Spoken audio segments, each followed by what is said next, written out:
No, do not collect $200. Hey folks, Reno News Now here, also known as the ADHD Auditor, coming to you with another video. We got a lot of content today, folks. We're going to be covering Sacramento Community Watch's Chief England to what happened with Chille DeCastro and kind of go over the court filings on everything that happened recently inside Sacramento Community Watch's Chief England's case.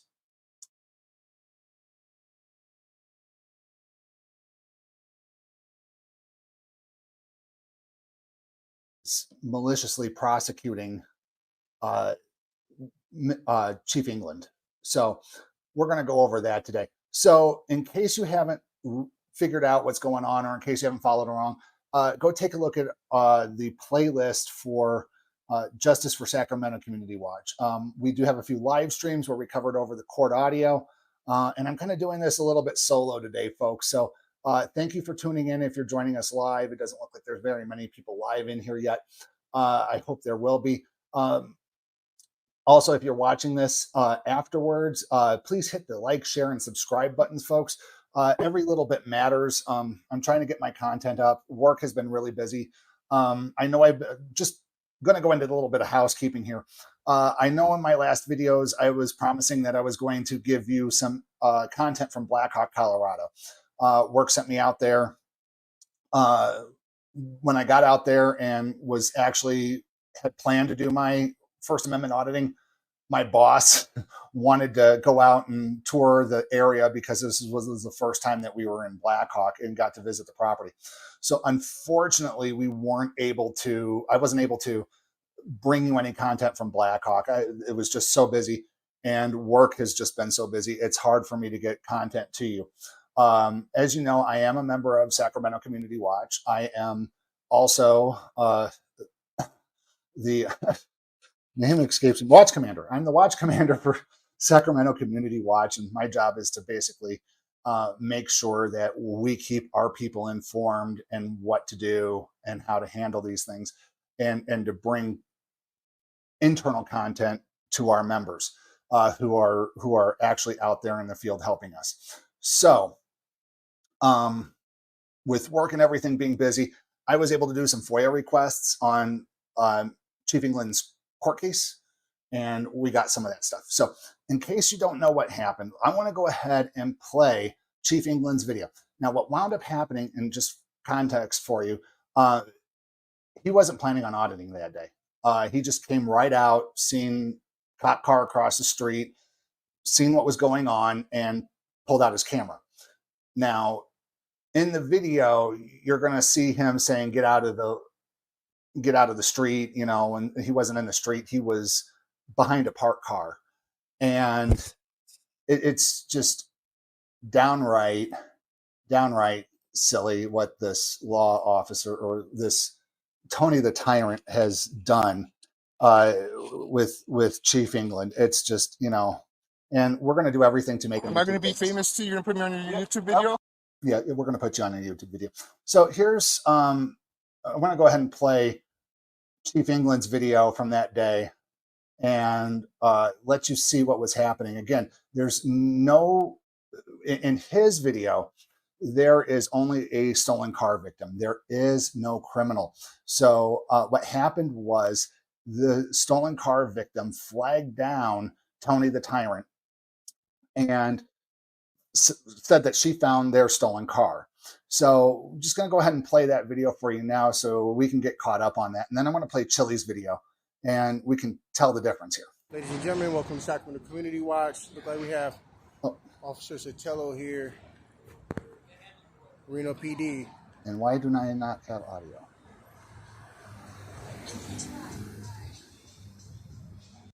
I apologize, folks. Let me see if I got video on another video here. You good? Why'd they say that you were pulled over? That one works. Let me just remove the other one from the stage and add it back in here.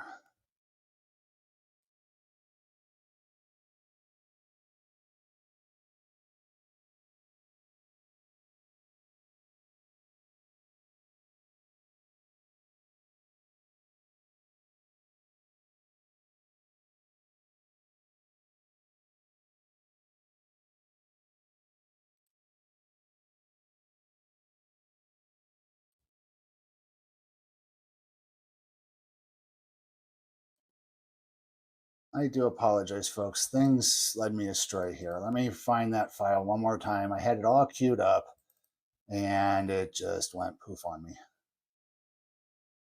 Oh, let's see. My asset. Where's my... Oh, there we go. It's at the top of the list. Streams. Okay. Welcome to Sacramento Community Watch. Look like we have Officer Sotello here, Reno PD.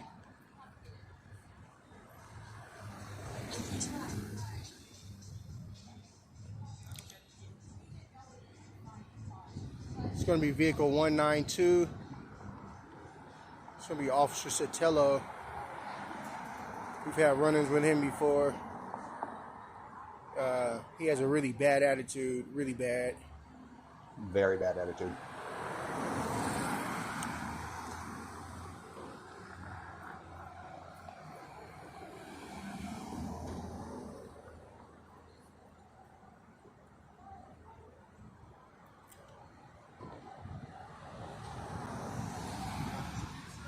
I'm not in the street. Not in the street. You good? No, I'm good.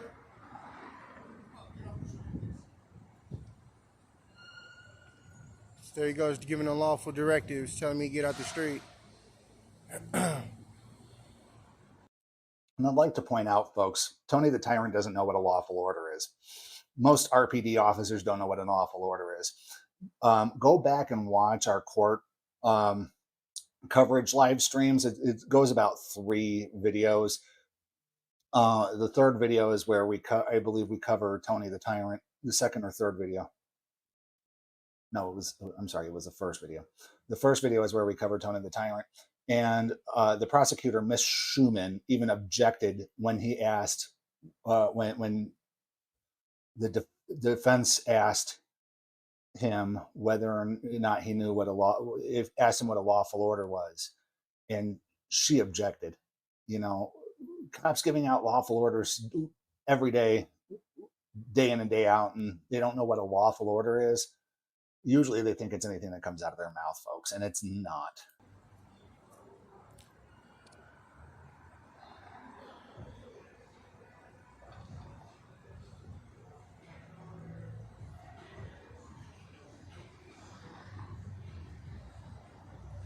So what we're going to do is we're going to go down here. We're going to cross the crosswalk so we can get a better view of them. It's going to be vehicle 192, as stated before. Occupy one time.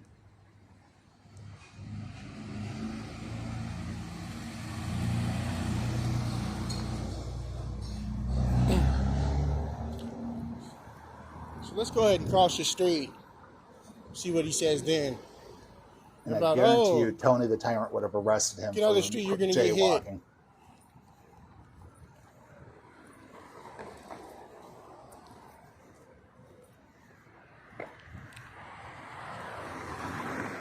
Chief England did everything legal in this. Everything legal.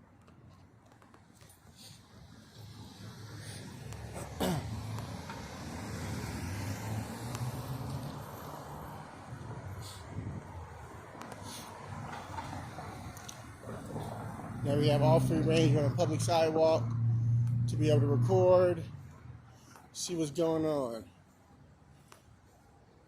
210392 is that unique ID number for this officer. How's it going, Officer Sotello? Stay everywhere. I'm on a public sidewalk, dude. There's no tape up. You don't know. So I'm trying to investigate. Okay. And folks, if you watch the body-worn camera side of things, which again is in our live streams, you knew he was not investigating a stolen car. He was sitting there slack-jawing with the stolen car victim. And it appears that if the stolen car victim had any threat of fear, she would have been behind the officer. She wasn't afraid. We understand. We understand investigations. Go over there. What's wrong with right here? Because I can't have somebody behind my back while I'm trying to investigate. Oh, I'm good. You're not going to be detained, okay? Why would I be detained? Because you're being detained. Okay. My investigation. Okay? Okay. So, folks, I'd like to point out Interfering with an investigation in Nevada is a physical act. Resisting a public officer, which is what we call in the First Amendment auditing community contempt of cop, has no restriction like that. It's basically refusing anything that the officer says, willfully disobeying. We've gone over it many times before. The law, in my opinion, is unconstitutional on its face. We have no resisting arrest laws here in Nevada. And to be quite honest, this could easily be turned into a resisting arrest law if they would properly rewrite it, but it's not properly written at all, and it's constitutionally vague. The fact that it hasn't been overturned by the Supreme Court in Nevada or by federal courts is astonishing, because almost every single time that it has been used or somebody has challenged it, there's always been interference. And there was no interference in this particular scenario. There was no willful delaying or obstructing the officer. So again, we're going to kind of compare and contrast this with Chille DeCastro's arrest for the same thing. Now, in this video, I'd like to point out that with Chille's case, there was a not a victim. There was a suspect. Okay, in a traffic in an auto stop. So Chille got in the middle of that a little bit, but again, he wasn't in the middle at all. So let's go ahead and watch this, and then we're going to compare the court cases just a little bit after we get done. Oh, I see. Like, what a Oh, I see. Oh, gotcha. Okay, folks, so you heard her right there. She says, it's my fault. She knew she did wrong. She basically admitted it. You never admit that. You always keep the right to remain silent. I don't answer questions. Here's my information. You ask the questions. Don't ever answer the questions for the cop. Do you know why I pulled you over? Officer, why did you pull me over? Do you know why I'm stopping you today? No, officer. I'm not a mind reader. Why did you stop me today? Do you know how fast you were going? No, officer. How fast was I going? You know, basically they're trying to get you to admit fault, and she basically did. So let's keep going here. You need to stay away from my driver. Back up. Back up, or I'm going to detain you. You're going to detain me how? In which way? Get away from my car. Actually, I'm standing right here. I'm at least 10 feet away, officer. I got to tell you, I'm a constitutional law scholar. You can do whatever you want, but just understand something. Your name will go on the lawsuit. Mind your own business. Mind your own business. I'm a member of the press. Go get in your car and do your job, little doggy. Go feed her. You're being detained right now. Okay, then detain me. Oh, she's free. Oh, you're going to detain a journalist? Yes. 2015, Rodriguez. Come over my car. Don't put your hands on me. Come over. Don't touch me. Don't put your fucking hands on me. I'm going to put my hands on No, you're not. I gotta make sure. Hey guys, make sure you guys get my people on the phone. Oh, this is so you ended the stop, you dunce cap. Did you just end the stop? So that's Yes. a 2015. Over here in my car. No. Okay, so I'd like to point out, folks, that he ended the stop. So whatever he got her on and she admitted to fault for, he just let her go. The stop's ending. He can no longer interfere or obstruct. He wasn't interfering or obstructing in the first place. Obstruction is a physical act. Us going up there and being within 10 feet of the camera is not of the officer with a camera is not obstruction. It's officer cowardice whenever you follow the officer safety. Public safety comes first. You're a public servant, officer. Learn the law. Over here. No. Need an additional unit. Bring your supervisor, please. Bring your supervisor, please. Don't touch Over me. to the car. You don't get to put your hands on me. Don't grab me. Don't grab me. Listen, you're not. First get your supervisor out here. You're not just going to grab me and throw me on the ground. You've already released her. You've already released her. This is 2015 Rodriguez versus United States. I'll walk right in front of your car. Let's go. Sure, come on. Come on. Come on. You need to set the phone There you down. go. On No, the hood. no. I'm a constitutional law scholar. You can't take away my Set the phone down on the hood. I'm now in You're being detained. Now you're going to put hands on me. No. Come over here. Why are you grabbing me? Come over here. Sure. Come over here. You see what that officer did? He did everything he could to get that phone and that camera out of Chille's hands. everything he could to make him stop recording what he was doing.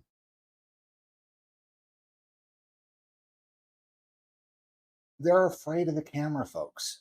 It's the one thing that keeps them accountable. I don't care about the phone. Why are you grabbing Turn me? around. I'm a Turn member around. of the press. Turn around. I'm not doing anything. You're being detained. I'm not now. doing Turn anything. around. Get your Officer, why I don't care about the camera. Are your cameras on? Are your cameras on? Yeah, it's on. Okay, then Put don't your hands put me behind in- your back. No. You're going in handcuffs. Why?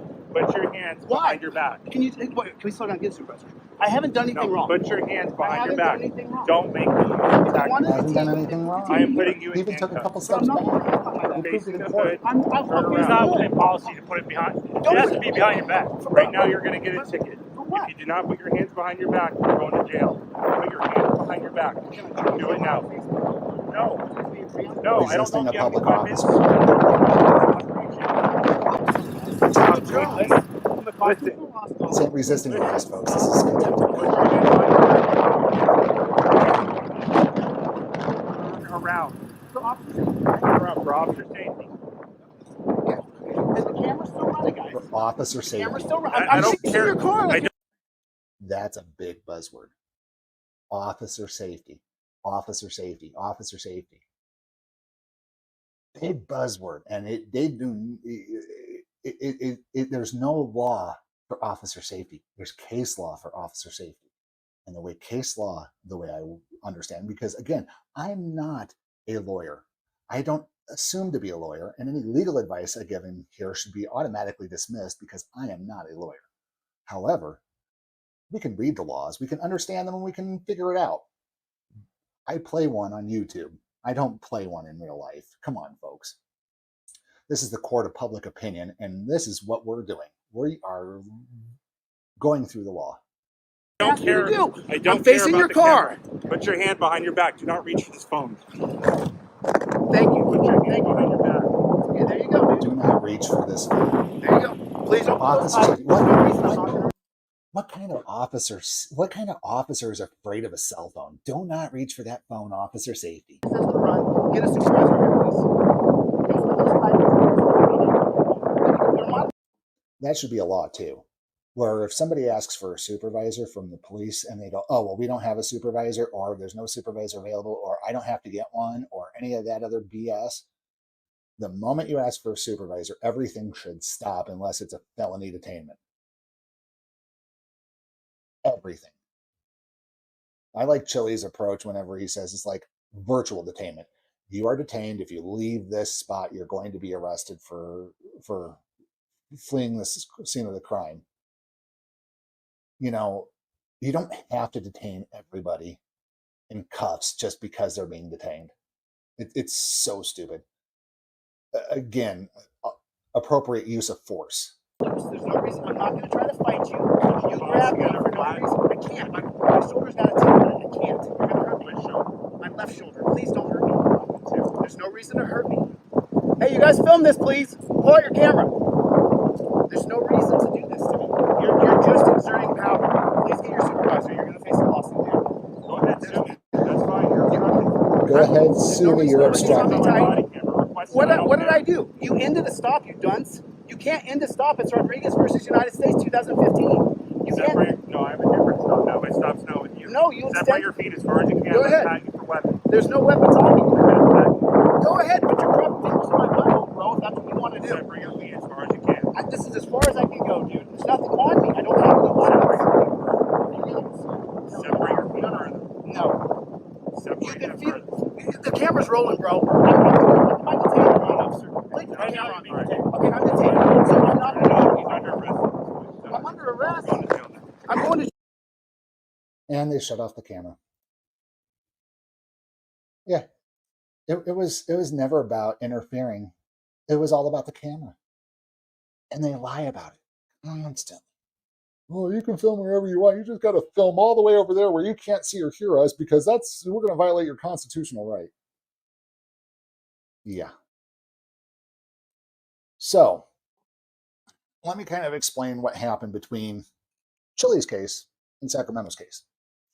So when it went through the magistrate court or the municipal court, because Chief England's went through Reno PD, and Delete Laws Chille DeCastro went through Vegas PD and municipal courts.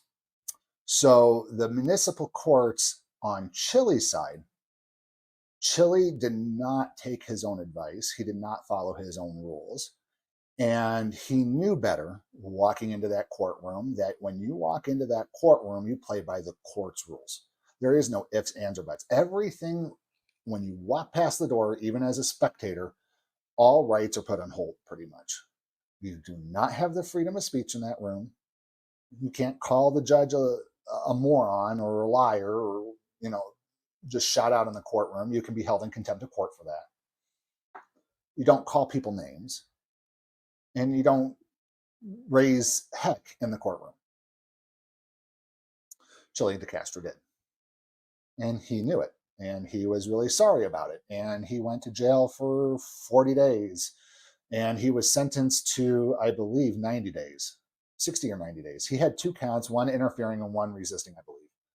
Not 100% on the details. I didn't quite look him up before I came in. But you can check out his channel over at Delete Laws. And, go through that as well. I'm not going to get into that. So what wound up happening is when Chille got sentenced, we were next. Sacramento Community Watch's Chief England was next on the exact same thing of resisting a public officer. Now, we were kind of worried that, Chief England was going to get a raw deal out of this based upon what happened on Chille's case, because the cases are relatively similar. I mean, you've both seen it. I mean, other than that, we didn't have a suspect, and Chille did. We had a victim. It was about filming within a certain amount of distance. Now, Chille went to jail because he called the bailiff or the sheriff in the courtroom a tyrannical pig, and basically argued with the judge about his phone being taken away from him when, he wasn't going to use it. Which, again, is seizing, in my opinion, illegal search and seizure. Because you're searching for people's phones and then you're taking them away from them. But, again, your rights are a little bit suspended when you walk through that door. So, Chief England had his day in court. Go watch the live streams. And they sentenced him to a deferred sentence of, I believe, 30 days if he kept his nose clean for a year. So he avoided jail time, but he was still found guilty, just like Chille was. Now, while Chille was sitting in jail trying to appeal, Sacramento Community Watch, Chief England, was trying to get out all the money and everything caught up, because apparently you have to pay $1,000 bond fine and a little bit of court costs. So there was about $1,000 there. And we had to get they had to get transcripts. And I want to use we a lot because I've been kind of with him and supporting him through this a bit. So it kind of feels like we are going through this together. But what wound up happening is Chille wound up going up to the next court, the district court in Nevada, and this is what the judge had to say. But otherwise, I have nothing else. Okay, so this time the court's going to grant the appeal and reverse the convictions based on its First Amendment protected conduct. And Mr. Orm, you can prepare the order. Yes, ma'am. Thank you very much, Joe. He needs to be released from custody, so He'll be released immediately. we'll No. Thank you. Thank you. Okay, and folks, it took Chille a couple of days afterwards to get released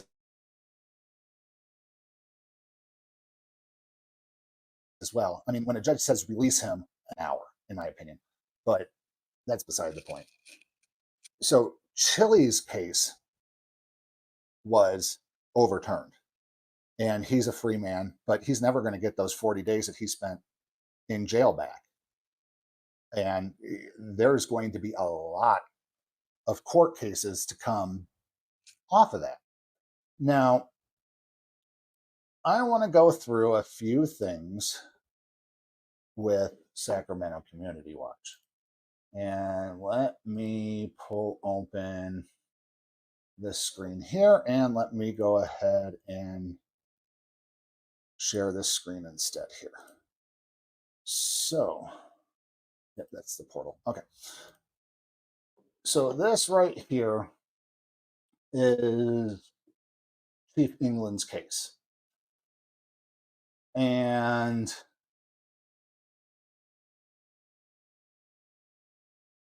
like I said, you know, they got my sworn testimony, and, you know, he had his case on April the 1st. And, you know, they basically he had to have a payment plan where he paid back the public defenders. Defendant has a right to appeal. He have to post $1,000 bond. I paid for an audio recording of that court case, and we covered it in our live streams. And then we got the appeal notice of appeal file within minutes of them closing on April notice of appeal filed. Okay, so the Mr. Edgerton, his public defender, filed a notice of appeal. Deposition reported, filed in district court. Well, he paid. I forgot what day he paid it, but we're going to go over that. You know, it's in the notes here.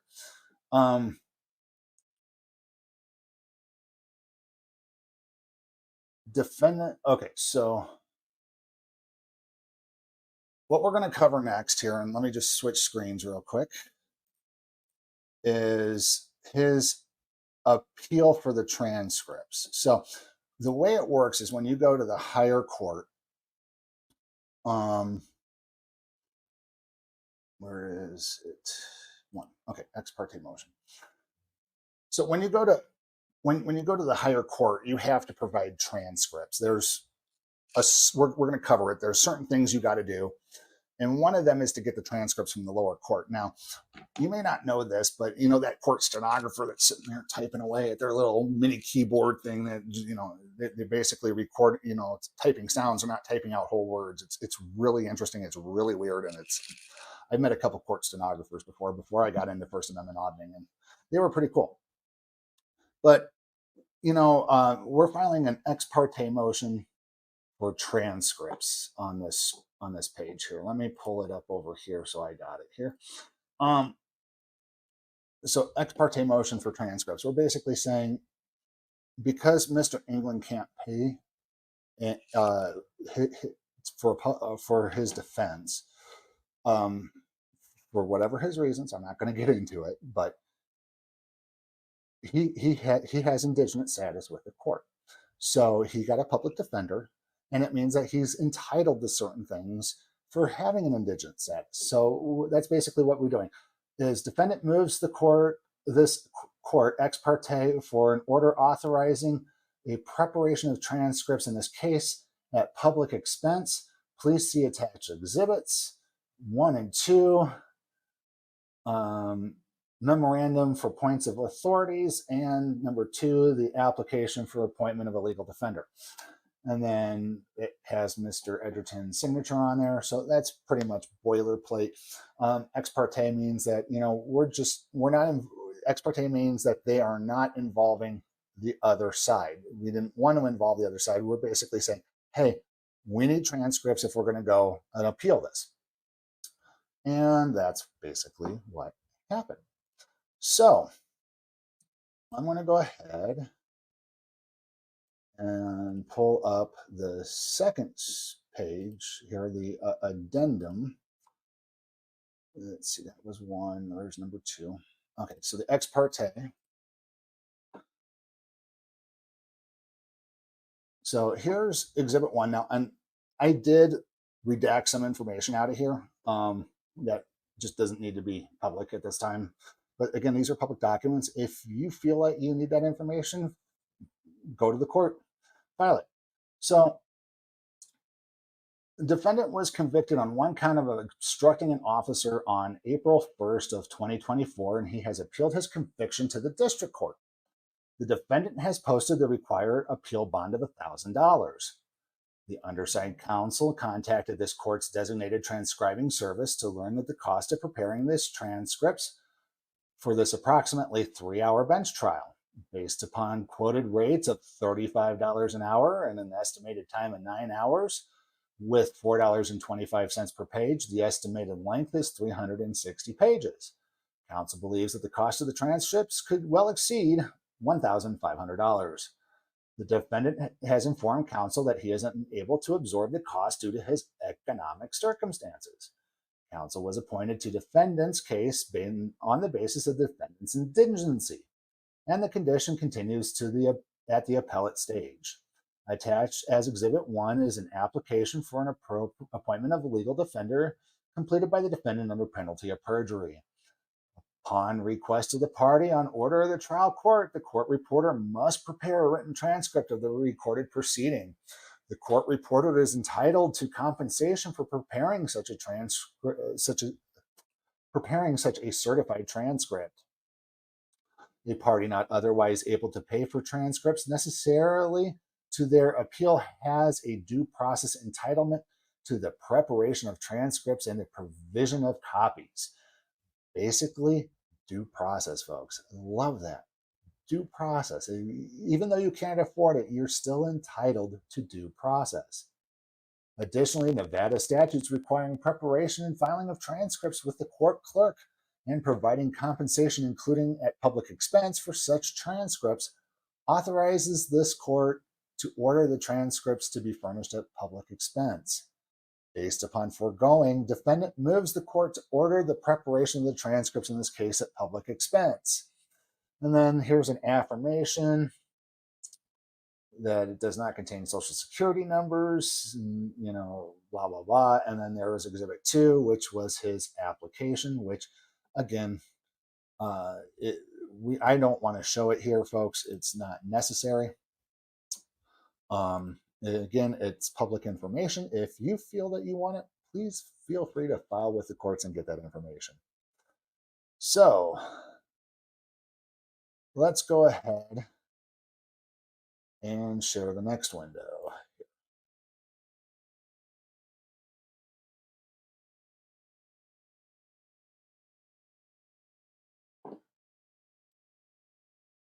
Okay, so sorry about that, folks. A little bit of cotton mouth there. So what wound up happening is the court basically didn't want to do this ex parte. They wanted to involve the city. So they scheduled a hearing on it. But before they did that, I think they reached out to the city to let them know. So again, Municipal Court of Reno and County of Washoe, State of Nevada, Walter England versus City of Reno. It says here, on May 6th, petitioner Walter England filed a motion for ex parte motion transcripts. The court has reviewed the motion and finds it would assist the court for respondent, City of Reno, to file a response. So they're basically saying, yeah, even though this is ex parte, we still want you to be involved in this. We don't need you to be involved, but we would like you to be involved. Let us know and give us a response. So after which the petitioner will be entitled to file a reply. That's what court is basically, folks. You file a bunch of legal documents that say, hey, I'm right, and here's why. The other side files a bunch of legal documents that says, no, they're wrong, I'm right, here's why.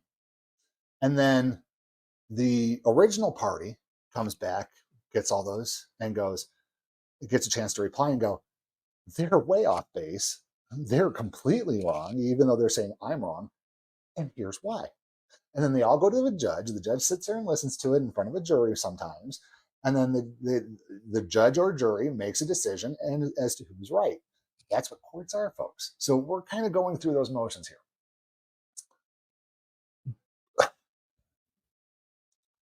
Petitioner will be entitled to file a reply. Once the motion is fully briefed, the court will consider it and issue an order.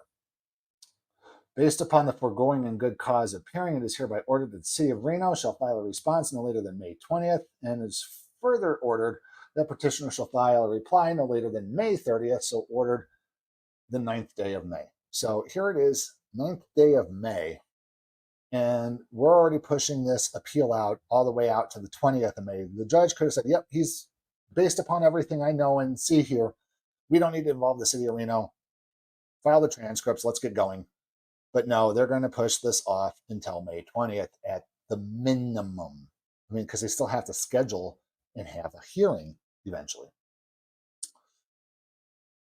So that was that. Let me stop sharing that. And let's get the next one. So that was 4. This is 5. Okay. So this is reply. This is their reply. Let me go back up to the top. Okay. State of Nevada versus Walter England, the Municipal City Court of Reno. Okay. Opposition to ex parte motion for transcripts. The plaintiff, the city of Reno, by and through counsel Carl Hall, who's Reno City Attorney, and Leann Schumann, Deputy City Attorney, respectfully submits this opposition of ex parte motions for transcripts filed on or about May 6th by the defendant's attorney of record, Kyle Edgerton. This opposition is based upon the points and authority set forth below in all the pleadings on papers on file with the court in this case, and the arguments to be heard at any hearing upon this matter if a hearing is necessary. That's not what I'm showing on my screen. What am I showing? I'm showing 5. Let me fix that, guys. I'm sorry. I must have hit the wrong thing. Share screen, window 4. There we go. So they already oppose it.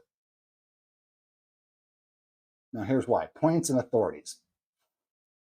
Within its motion, the defense requests the court pay the cost to prepare the transcripts for the defendant's appeal. The U.S. Supreme Court has held the city is not required to furnish a transcript in every case involving an indigent defendant, in quotes. Do you see this here? The city is not required to furnish a transcript in every case involving an indigent defendant. See Eckridge v. Washington Prison, BD, and Griffin versus Illinois. Thus, the court should not pay the cost to prepare the transcripts in this case. Now, here's the thing, folks. I am not a lawyer. I've said so before. There's a disclaimer at the very beginning of the video, folks. I'm not a lawyer. Play one on YouTube here. So here's the thing. I went out and asked Gemini, Google Gemini, if they can explain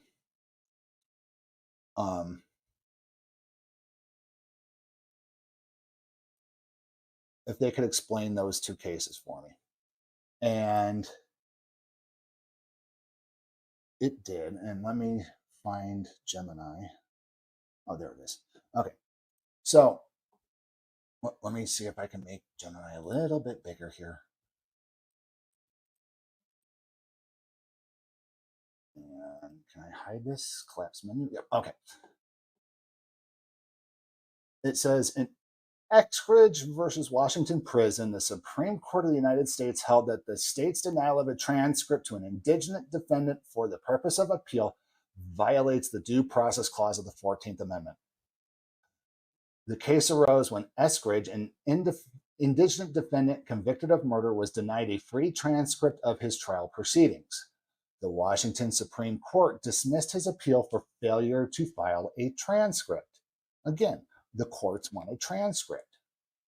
The Supreme Court reversed Washington's Supreme Court decision, finding that the state's denial of a transcript effectively denied Eckridge his right to appeal. The court relied on its earlier decision of Griffin v. Illinois. And we covered Griffin v. Illinois in that one. She mentioned that one too. which held that the state cannot deny an indigenous defendant the right to a transcript for purposes of appeal.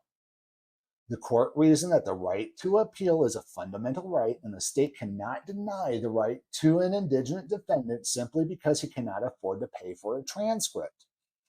The court further held that the state's interest in preventing frivolous appeals does not justify denying a transcript to an indigenous defendant. Eckridge v. Washington Prison is an important case because it established that the Due Process Clause of the 14th Amendment requires the state to provide indigenous defendants with the necessary means to exercise the right of appeals. So already, and let's go back to that screen that I was sharing earlier. Let me go back here and share it again. Number 4.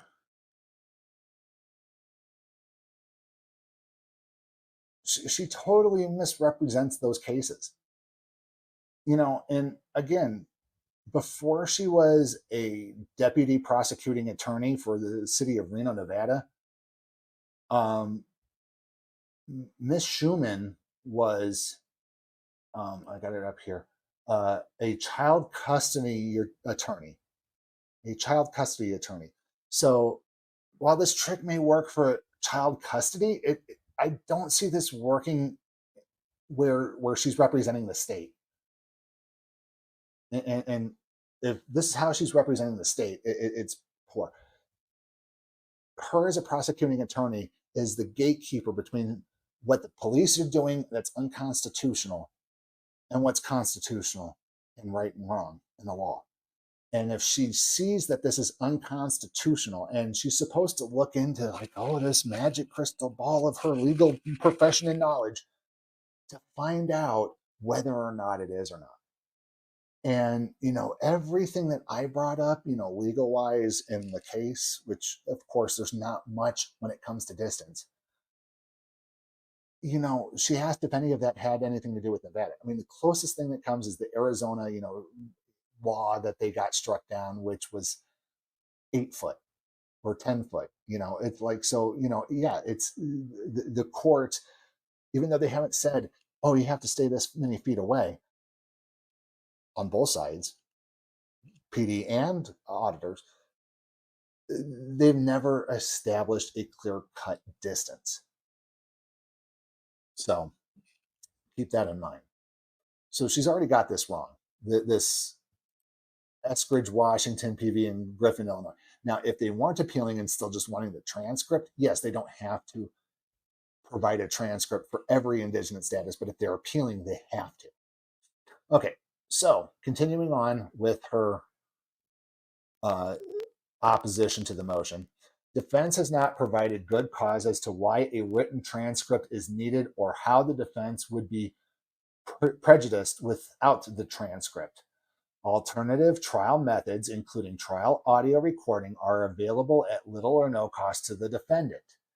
The defense also submitted an upon statement of facts within the appeal pursuant to NRS 270.101 without the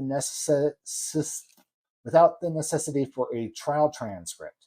The defense is arguing legalities, such as whether a physical force is required for obstructing and resisting, as it did during the trial. There is no need for a transcript. It is not necessary for the city to waste limited funds to provide transcripts that are not necessary for adequate appellate review. Draper versus Washington, 372 U.S., so on and so forth. Now,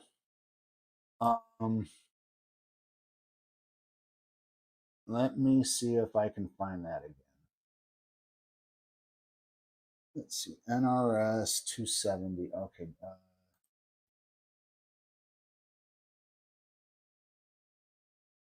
I don't have NRS 270 yet. But what I do have is Griffin. That was Griffinville. Draper versus Washington. Let me pull that up here for you. So let me just kind of go over a few things here with it. So she's basically saying that we don't need transcripts for your appeal. We got the court audio. You know, that's available, and then we shouldn't waste limited city resources and funds to do all this stuff because, oh my gosh. Well, here's the thing. The city of Reno has a lot more money than Miss Schumann is letting on, folks. A lot more money. As a matter of fact, the fact that she's crying about money, about Reno crying about money, she should be worried about whether or not she's going to have a lawsuit on her hands at the end of this once it's dismissed. And then she should worry about whether or not she has a lawsuit from Officer Hoyt when he got arrested the first time Chief England did. So Draper versus Washington. I asked Gemini about that too. So let's go ahead and do that here. Let me pull back Gemini up again here. So I asked Gemini to explain Draper versus Washington. Gemini states that it's a significant Supreme Court case that established a standard for determining probable cause based on information from an anonymous informant. So again, she's going off that, we're complaining that we have no probable cause. Give me just a few moments here, folks. Yeah, what's up? What? No, it shouldn't hurt you to take the proxy. Okay, I'm back. My spouse, Mr. News now, had some medical issues, and he had emergency surgery, and he was wondering about a medicine. So he was wanting naproxen. So anywho, so she's saying that we're arguing that they had no probable cause for the arrest, which is true. He had none. There was no probable cause. There was no resisting. There was delaying. There was no, if you go back and watch the body-worn camera footage that we did, he was Tony the Tyrant, Mr. Am I going to be famous too? You're going to put me on your YouTube video? Yeah, he's Mr. YouTube video it had no probable cause to arrest him in the first place. So she's trying to say that we have no probable cause, and that this right here is a court case as to why you should dismiss it because he had no probable cause in the first place.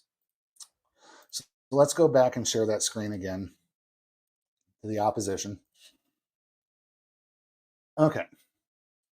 Notably, this defendant is out of custody, unlike defendants in the Supreme Court case of Eckridge versus Washington Prison Boulevard and Griffin versus Illinois.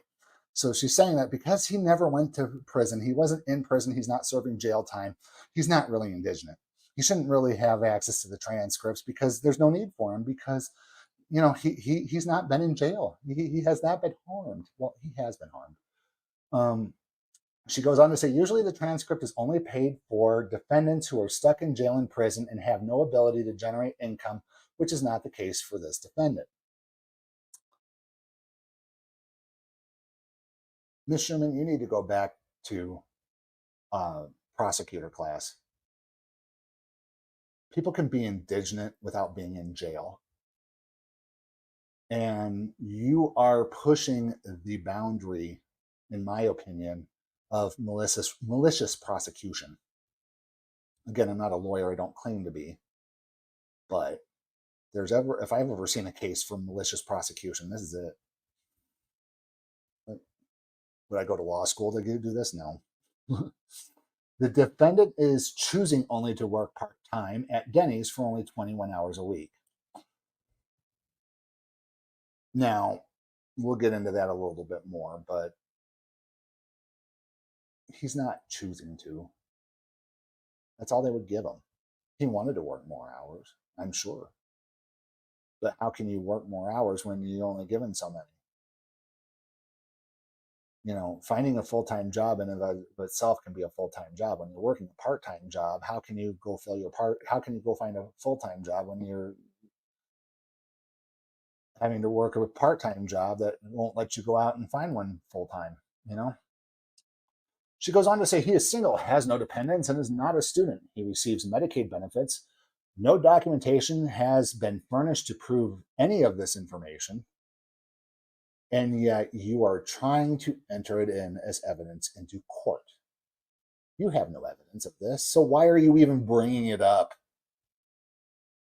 The defendant is grossly underemployed, assuming to receive state Medicaid benefits. Again, she's assuming. She just made an ass out of herself. Assume. ASS, you and me. You know how you make an ass out of you and me? You ain't making an ass out of Mr. England. You're making an ass out of yourself. And who cares if he receives state Medicaid benefits? He would have never been in this position if Mr. Tony the Tyrant knew the law. Know thy law, thy officer. The defendant has also created a GoFundMe page to donate, to get people to donate money for this appeal. Now, yes, the Sacramento Community Watch team has a GoFundMe page for all of our legal expenses, if we occur any. Even to this day, it only has $10. Mr. England did not make this GoFundMe page. So right there, she's lying. Mr. England is nowhere on that page. It's my mug asking for money, talking about Mr. England. What's going on? And I put in the first donation of $10 to that fund. And to date, it has not gone any further because we're too small of a channel. We're growing. We want to grow. We want to grow the Sacramento Community Watch. We want to make it better. We want to put more content on there. But if we're doing these things, stuck in legal proceedings, we can't do it. We can't do it effectively. So she's putting us through this as malicious prosecution, in my opinion. The defendant has an ability to work to save more money for transcripts. He could start working full-time or get another part-time job. It should also be noted that the defendant was able to pay the $1,000 bond with no issues. Okay, so here's the thing. With the amount of time that the courts allow you to deal with this, there is no way in heck Mr. England at the time could have been able to raise another $1,500 to pay for court transcripts. There's just no way. It was not going to happen. And the $1,000 bond, I'm not going to get into that, but it was secured last minute, and it will be addressed in the rebuttal to this. So I'm just going to leave it at that. So the conclusion, based upon the following, the court should deny the defendant's ex parte motion for transcripts respectfully submitted on this 14th day of March or May 2024, Carl Hall's city attorney by Leann Schumann. So Leann Schumann is signing off on this for Carl Hall. An affirmation that there's no personal information in there, certificate of service, basically legal boiler or court policy that information is put on there. Okay, so that was number 4.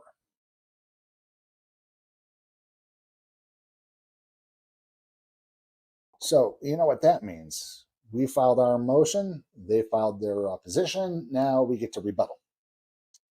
So let's pull up the rebuttal. Share screen, and that would be number 5. In reply.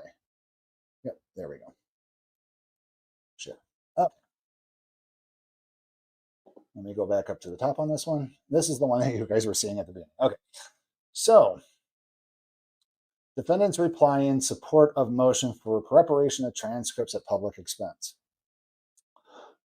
The defendant, Walter England, through the appointed attorney Kyle Edgerton, submits this reply in support of his motion in preparation for the transcripts at the public expense. This reply is based on all papers, pleadings on file with the clerk of court, which are incorporated by reference and the attached points, so on and so forth. And oral arguments at any hearing this court may deem necessary to hold over the matter. Okay, so memorandum of points and authorities. Justification for ex parte motion. The defendant initiated this motion as an ex parte request for an order of transcripts, in this case, be prepared at the public's expense. Get my green light still on. So This was done in keeping with the undersigned counsel's practice in appellate and trial court matters on behalf of indigent defendants. This widespread practice protects the deliberative aspect of a defendant's strategy from observation by his opponent, the state, or here, the city. So basically what Mr. Edgerton is saying is that the city don't need to know what's going on with Mr. England's or Chief England's indigent status. There's just no reason behind it, because at this point the court and the prosecuting attorney could use it against him, which they were trying to do in their previous motion, trying to use his indigent status against him. One reason to maintain privacy is the asymmetry of power between the city and the defendant. Oh yes, there's such a big asymmetry. The city with unlimited resources that Ms. Schumann says are finite, and Mr. England's resources, which are truly finite, now forced to go into court, which makes him infinitely finite. Interesting. Whereas the city has functionally limitless resources to bring to bear in any one prosecution, a defendant is limited to his own modest means. Ain't that the truth? Hallelujah, Mr. Edgerton. If the city has insight to the extent of the defendant's resources, it can determine a point at which the defendant can no longer afford to mount a defense and potentially secure a conviction or hear a victory on appeal, not on the merits, but rather by exhausting the defendant. So this is it to a T. We cannot win on the merits, so we're going to exhaust you financially. Malicious prosecution. A little bit much, is it not? Again, this is the court of public opinion, folks. Public documents, public venue, public opinion. If you have a problem with this, please contact the city attorney's office. Details can be found at reno.gov. Excuse me.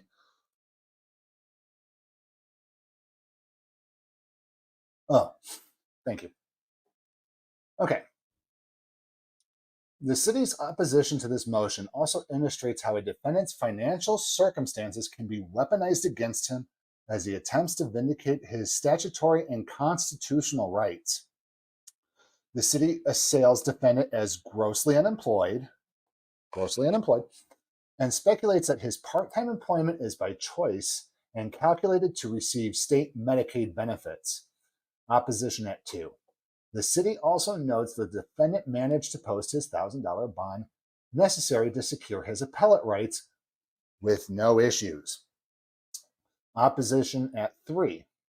In fact, the defendant posted this bond mere minutes before filing the filing deadline after securing an emergency loan.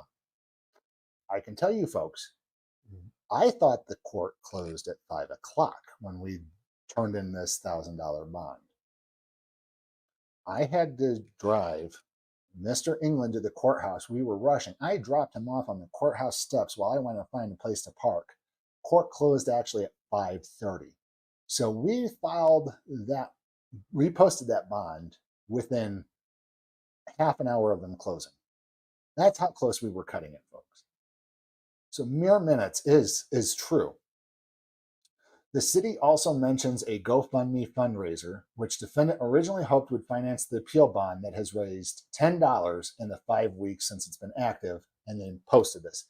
Still only has $10 in it, folks. Please donate to the GoFundMe. As a matter of fact, you can also donate to Cash App or Sacramento Community Watch's Cash App. Details are down in the bottom in the description. The defendant filed this motion ex parte, meaning without the other side having to know, in keeping with established practice to avoid the dynamics noted above. So Mr.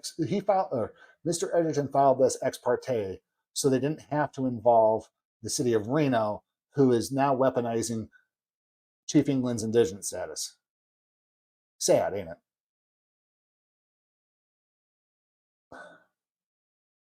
Again, the defendant filed this motion ex parte in keeping with established practice to avoid the dynamics noted above, not in an effort to hide anything from the city that has meaningful interest in observing and commenting upon.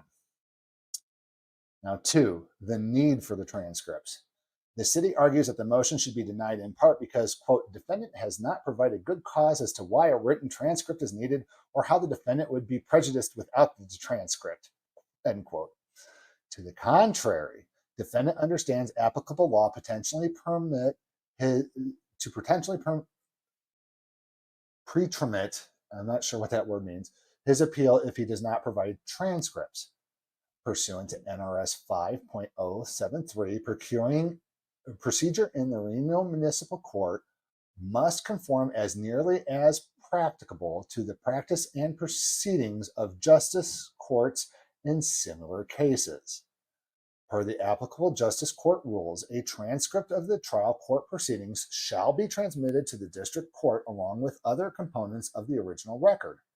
However, the Nevada Supreme Court has clarified that the transcript referenced in NRS 189.030 is only the transcript, if any, already on record with the trial court.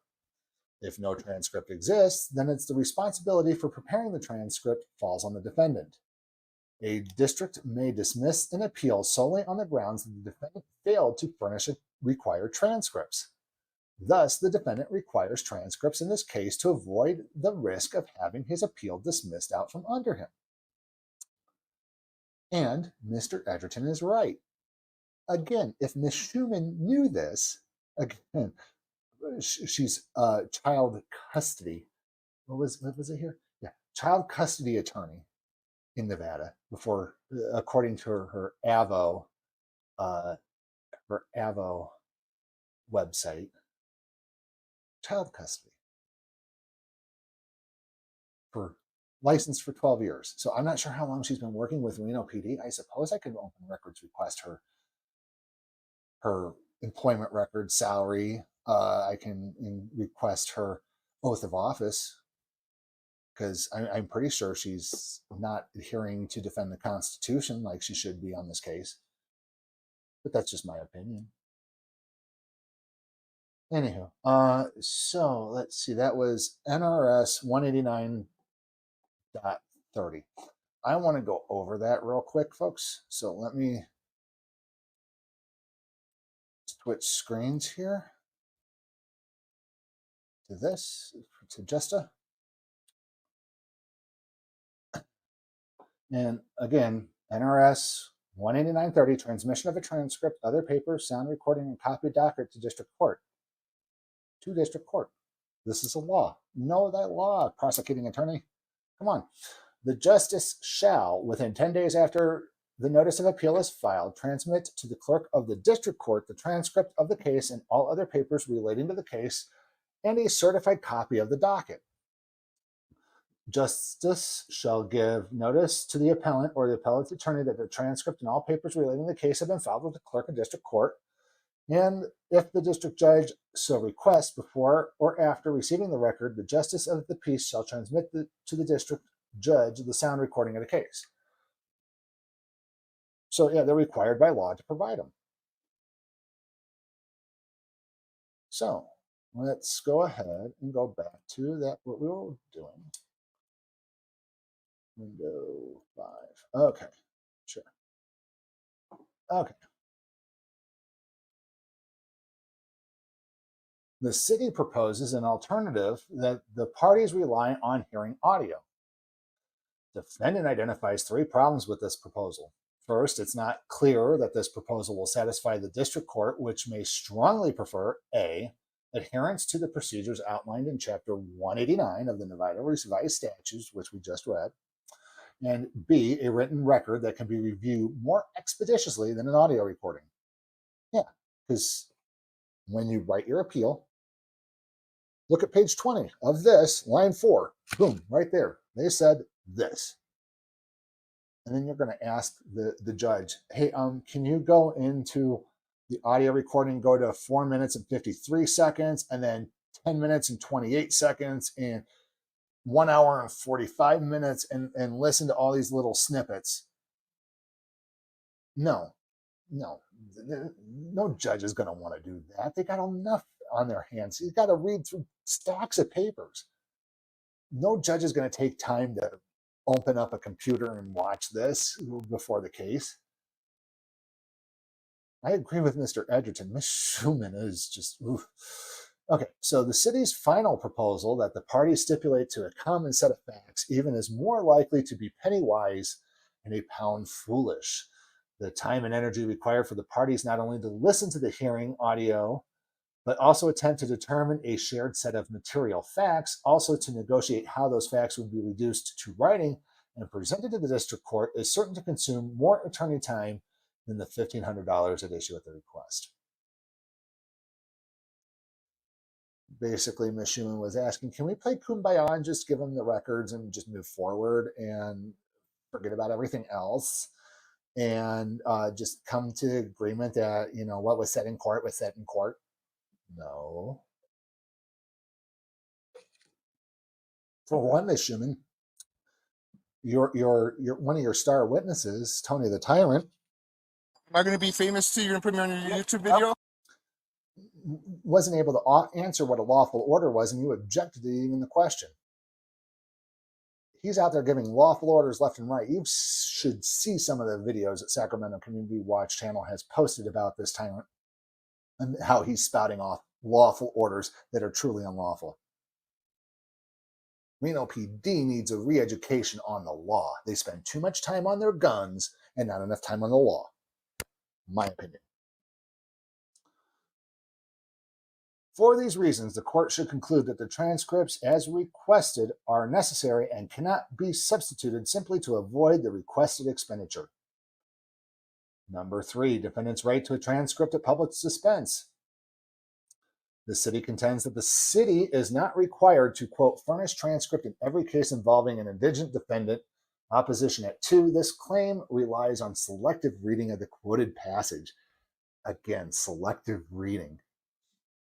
Ms. Schumann is trying to play to the biases of the judge, that the police can do no wrong. We know what we're doing, just like the last judge did, who got it wrong. And that's why we're appealing. He relied on officer safety. There is no law on officer safety, folks. Just remember that. No law about how far a person should be away from the police when recording, and there's no law about officer safety. It is case law, and you have to engage the law before case law kicks in. You have to have somebody detained or have somebody be a suspect in a crime in order for the law to kick in, and then once it does, then officer safety kicks in. Until then, he is nothing more than a glorified public servant allowed to carry a badge and a gun. Yes. The claim relies on selective reading of the quoted passage. Quote, we do not hold that a state must furnish a transcript in every case involving an indigent defendant, period. But here, comma, as in the Griffin case, we hold that destitute defendants must be afforded as adequate appellate review as defendants who have money enough to buy transcripts. So yes, while the state must not have to furnish a transcript in every case. If the person does not appeal, they do not have to get a transcript. But if they decide to appeal, the state must provide a transcript if the defendant cannot assume to the responsibility of payment for one. Again, go back to family court. These kind of tricks work in family court. They do not work in criminal court. The judge should just laugh you out of the room, Ms. Schumann.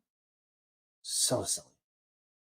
Likely through its inadvertence, the city misrepresents the relative holding. The holding is not that certain indigent defendants are not entitled to transcripts on appeal. Rather, the holding is that where a transcript is required on appeal and where denying a defendant's request for transcript at public expense is necessary to ensure equal justice irrespective of a defendant's financial means, the transcripts must be produced. Exactly. Even if the city's framing of Eskridge were more accurate, defendant would further note that Eskridge and the Griffin case, upon which it relies, were decided before the right to counsel for an indigent defendants was established in Gideon versus Wainwright. In the wake of Gideon, defendants' claim to publicly funded transcripts necessary to his appeal is even stronger. For these reasons, this court should conclude that the defendant is entitled to transcripts prepared at public expense as an extension of his status as an indigent criminal defendant. And the conclusion, for the foregoing reasons, defendant again asks this court to grant his motion to have transcripts necessary to his appeal prepared at the public expense due to his inability to pay the estimated cost of $1,530. And again, more court procedure boilerplate on there. So, with those two out of the way, they did hold court over this. And I did request the court audio, so we're going to go back over that again later. Unfortunately, I did not get it in time for this live stream. I've asked for it because I've already paid my $35 to get the court transcript, and they only gave me that one day. When I put the request back in, I asked for this hearing that covered this, as well as the judge, when I asked for my media access before, right after his arraignment, because I asked during his arraignment, I was denied, and I asked again with this judge because I thought that was the right thing to do. He denied me, which is fine, and he says, this ain't the proper venue to ask for you to have me overturn. I'm not going to overturn one of our own judges. He goes, you need to go up to the next court. I had to go up to the court that, the county court, to have them overturn it. Unfortunately, I'm not going to pay money to have that done. But what he said afterwards, and what I want you guys to hear, is him saying, I am not going to let you defame the police department. That's what I want you to hear. And I will have that video along with some other news on that, because I did do something within the legal system with that judge. And that's something you have to like, share, and subscribe for. So that'll come in another video once I get the court audio back. We'll go over me and my tip with the judge, and just to make sure I have his name right. Oops, where is the judge here?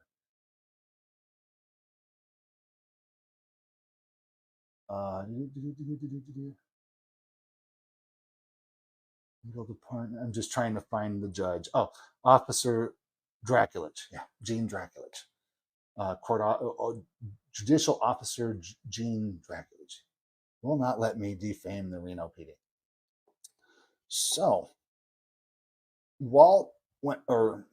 Chief England went to court over those motions, and the judge basically sat down and he goes, I know how I'm going to rule on this already, based upon everything that was given to me. And he goes, I even went across the street to the district court and talked to a few people over there and see what our options were and what we could do. And I've already know what I'm going to do. And I'm just going to listen to motions real quick and see if anything new comes up, and we'll go from there. And basically he asked the prosecuting attorney, do you have anything else? And she goes, no, we just ask that you deny it because, there's other means, and basically kind of a little bit rehashing, if I can remember, of what happened there. And then, or Mr. Edgerton came up and was talking as well, and basically said, yeah, no, the city has it wrong. You need to provide these transcripts. And thank you guys for joining in. Please like, share, subscribe, leave a comment. But yeah, just downright stupid. And we're going to get you that audio, that court audio. But the judge says, yeah, my hands are pretty much tied. We have to provide the transcripts. There's just no way around it. And it's so ordered. So that's what wound up happening there. So during this process, we're still, Chief England and Mr. Edgerton are still trying to appeal this case. So they filed motions in appeals court, and or there were some motions filed in appeals court, and we're going to share those with you now. So, and again, it kind of goes down to what is Miss Schumann trying to do here? It makes absolutely no sense. And it's only pushing the narrative of malicious prosecution even more.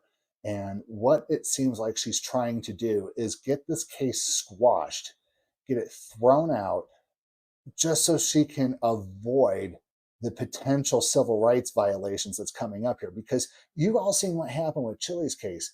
On appeal, his case was dismissed. It was gone. They basically said that he had a First Amendment right to do what he did, and the cop messed up. He messed up royally, and now there's a civil rights lawsuit. And now here's the thing, folks. Nevada in itself does not have qualified immunity. So what that means is there's still federal qualified immunity and there's state qualified immunity. State qualified immunity is gone. No cop has it here in Nevada. So if we wanted to, or if they wanted to, they could go in and file in Nevada and go after them. And they can do it federally. As a matter of fact, I think they might be able to do it federally and then do it in the state. I'm not sure. I'm not a lawyer. We need a civil rights lawyer to look at both of these cases and help us out with this. If you do, please contact us in the links below, or our email addresses. We greatly appreciate it if you guys know a lawyer. So we're going to go over now the appeals on or the appeals court. And Carl Hall and Ms. Schumann filed a motion to dismiss appeal for failure to request a hearing within 60 days. And here's the BS tricks that they're trying to do here, folks. So comes now the respondent, City of Reno, by and through Leann Schumann, Deputy City Attorney, and files a motion to dismiss this appeal an above captioned case. This motion is based upon the pleadings and documents on file herein and the following legal argument. The appellant is represented by counsel Kyle E. Edgerton, Esquire. Shout out to Mr. Edgerton. Love to have you on after everything's settled, but again, wonderful attorney.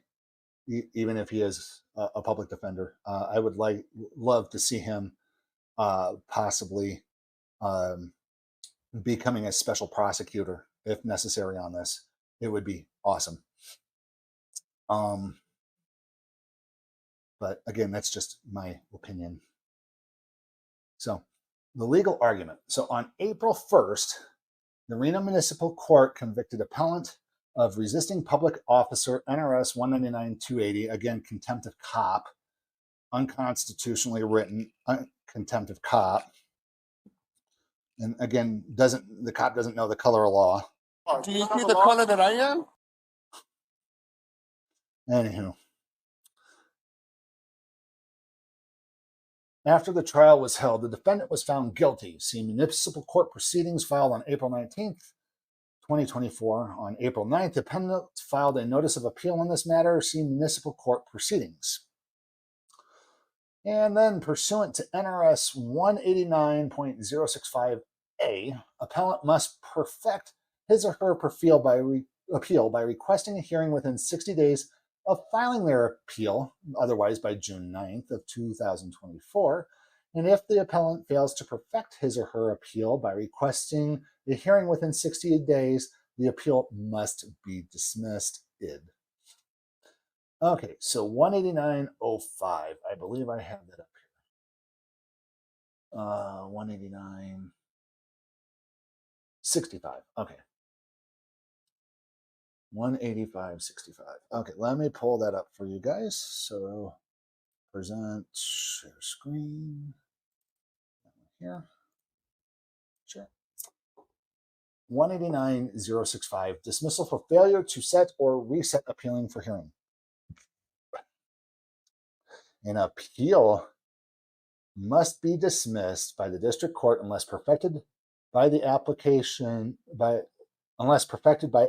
of the defendant within 60 days after the appeal is filed in the justice court by having it set for hearing.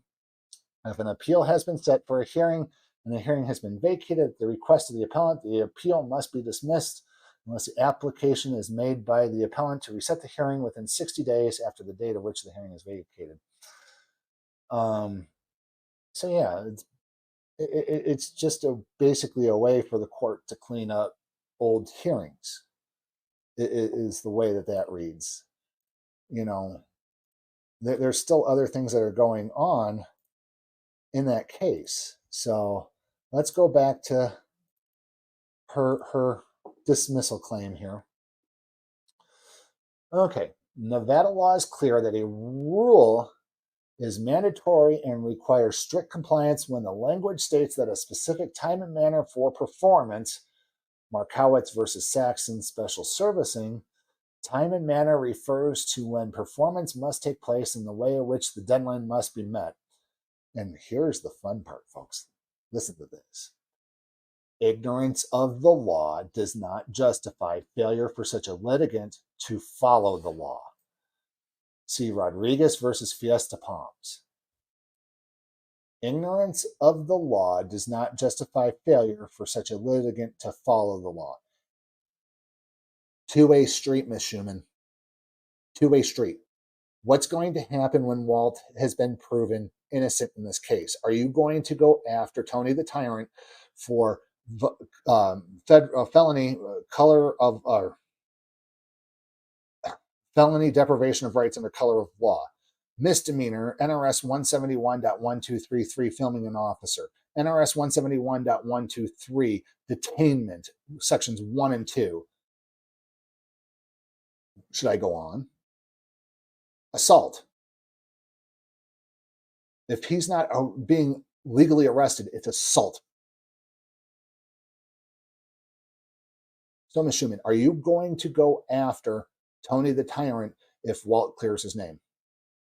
Because ignorance of the law does not justify failure to follow the law.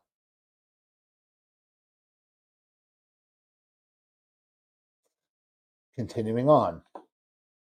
Even a pro se litigant cannot use his alleged ignorance as a shield to protect him from the consequences to failing to comply with the basic procedural requirements. Even a law enforcement officer cannot use his alleged ignorance as a shield to protect him from the consequences of failing to comply with basic procedural requirements. Again, Ms. Schumann, are you going to go after Tony the Tyrant for breaking the law if Walter England, Chief England, has been proven innocent by the appeals court? Like a yes or no answer on that. And I guarantee you I know what the answer is. It's going to be no. Because back the blue until it happens to you. That blue line, thin blue line BS. Anyways, the appellant in this case has legal counsel who's been practicing law in the state for Nevada for several years. Therefore, the appellant should be held to the standards of appeal procedure. Though the respondent stipulated giving the appellant more time to complete his opening brief, the 60-day rule was not told and remains in full force and effect.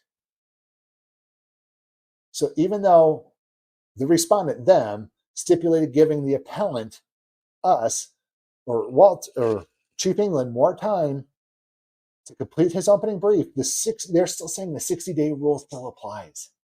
Oh yeah, you can have as much time as you want. Go ahead. Oh, by the way, in 60 days, we're coming and filing this brief, which is what they did. Accordingly, the appellant's failure to file the requested hearing within that time is deemed an admission that the appeal was not well-founded and constitutes adequate grounds for dismissal of the appeal, such the appeal should be dismissed. Again, this is family law. This reeks, that paragraph reeks of family law, in my opinion. Again, I'm not a lawyer. I haven't really read through family law. But this seems like a trick that you would use in family law. Oh, my wife's attorney or my husband's attorney did not file the brief in time. Therefore, it should be dismissed. Give me my house. Give me the car. Give me the kids. Go back to serving kids, Ms. Schumann. Quit serving the city. You're not serving the city. You're not doing any good. weak sauce arguments. Based upon the foregoing, the respondent respectfully requests this honorable court enter an order dismissing the appeal.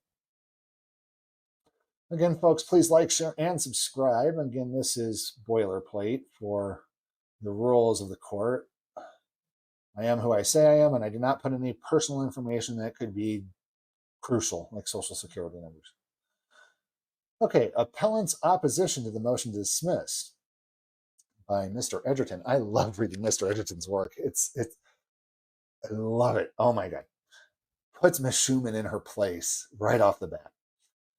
Appellant Walter England, through counsel of Kyle Edgerton, submits its opposition to Reno's motions to dismiss the appeal for failure to request a hearing within 60 days, filed June 24th of 2024.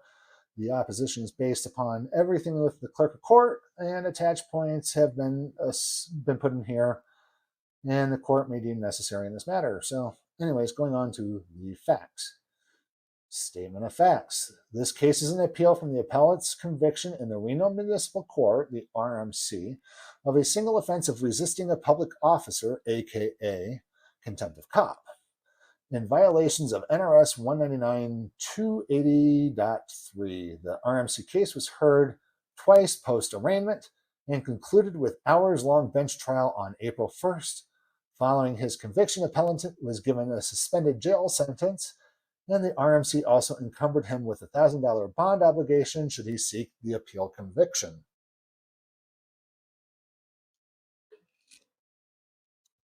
Thanks for joining in, guys. Please take a moment to like, share, and subscribe. An appeal from a conviction in the Reno Municipal Courts must be taken within 10 days. So once they've sentenced you to judgment, you got 10 days to get your appeal filed and get the bond set, so that way we can continue. An appellant filed his notice of appeal with the Reno Municipal Court on April 9th. However, he was not able to post the appeal bond at the same time due to his indigency and inability to qualify for a traditional bail bond. The RMC could not fulfill its obligation to transmit the record to this court case within 10 days unless the bond was posted. With minutes to spare on the date of the deadline, again, minutes to spare, folks, the appellant posted the bond on April 18th. The RMC then transmitted the record to this court on April 29th. So 11 days later, Reno Municipal Court transmitted the court filings after he posted the bond, and 20 days after the original appeal. Appellant next turned to his obligation to obtain transcripts for the record on appeal. After the cost of preparing the transcripts was estimated in excess of $1,500, the appellant filed an ex parte motion in the Reno Municipal Court seeking preparation of the transcripts at public expense, again due to indigency. And we just read that, folks. The RMC did not resolve the motion on an ex parte basis. Again, they wanted to drag this out in court, and instead invited a response from the city of Reno, which vehemently opposed the request. And oh boy, did she. And she had every legal case just about wrong on it. And again, she's just about wrong on this one too, folks. The RMC then directed the transcripts to be prepared at public expense in an order issued June 17th, 2024. And it has come to my attention that, 2 days ago? And this is October 16th. So October 15th, October 14th, those transcripts were officially transferred over to the next court. And we have them. Meanwhile, this court issued an order for a briefing scheduled in this appeal on April 22nd, 2024. That order set a 30-day deadline for appellant's opening brief, a 30-day deadline for the city's response, and a 15-day deadline for the appellant's reply. So that's 45 days. The court opened a briefing schedule, and in 45 days, they started doing this. Give me just a few moments here, folks. I'll be right back.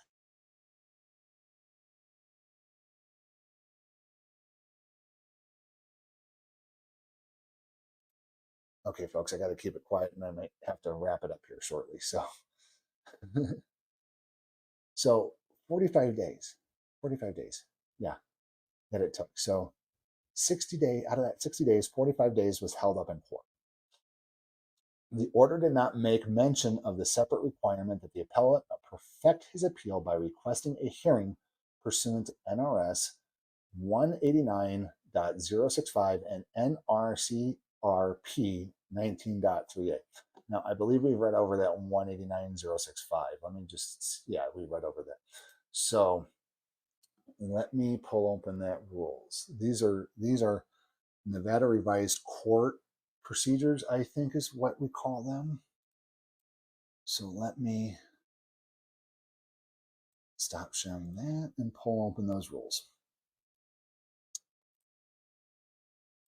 Nevada Rules of Criminal Practice, that's what it's called. Nevada Rules of Criminal Practice, so appeals.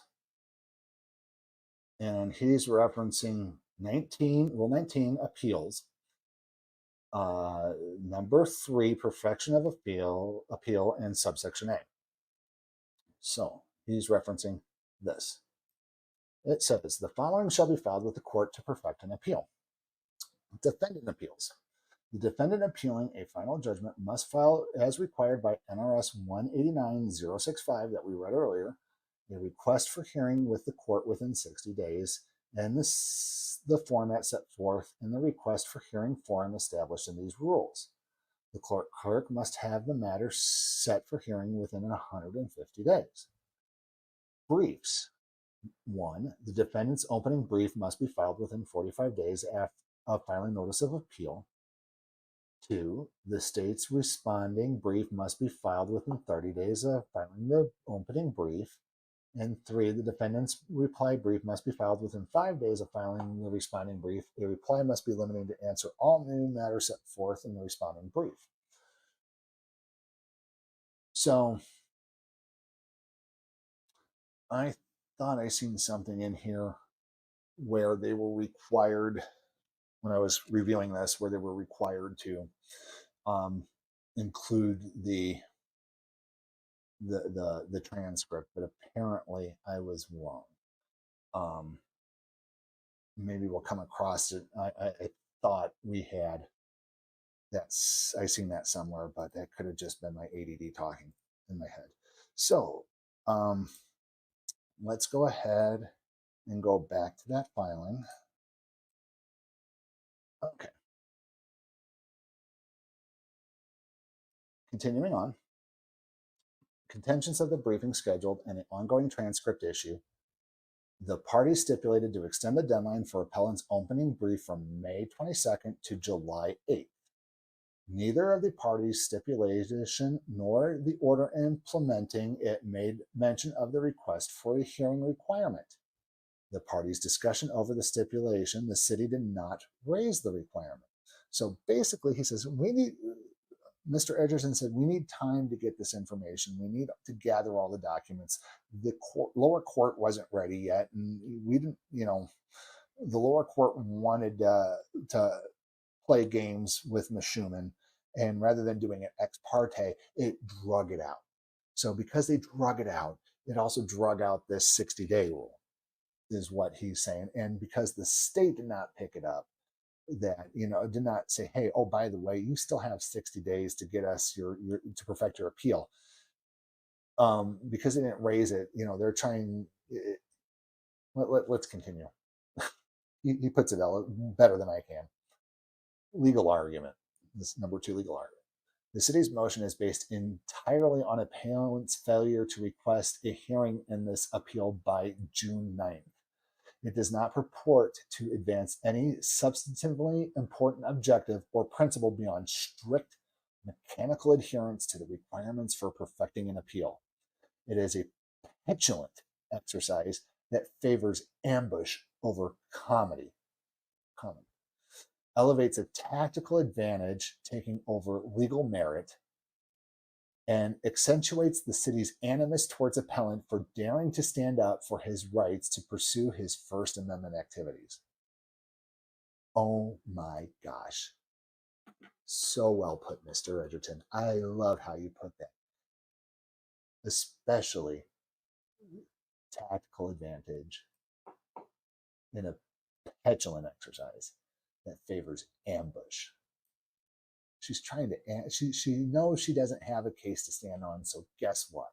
She's going to use every technical advantage to try to get this struck down and thrown out of court, just so that way she can make the case stick and the officer still gets his qualified immunity and the city don't have to pay out when this eventually turns into a civil rights matter.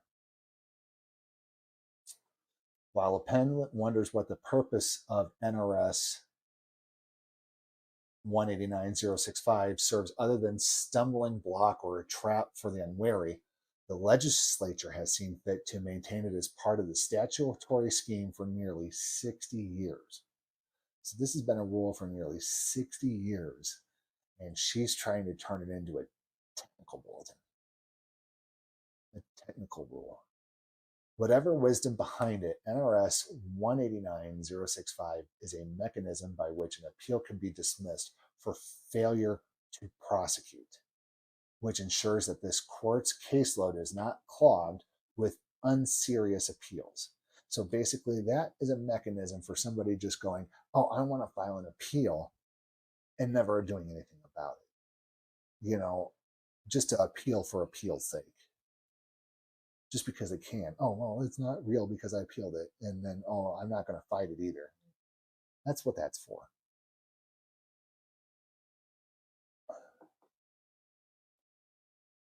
Okay. Whatever the wisdom behind it, NRS 189065 is a mechanism by which an appeal can be dismissed for failure to prosecute, which ensures that this court's caseload is not clogged with unserious appeals or abused as a mechanism for staying otherwise valid judgments.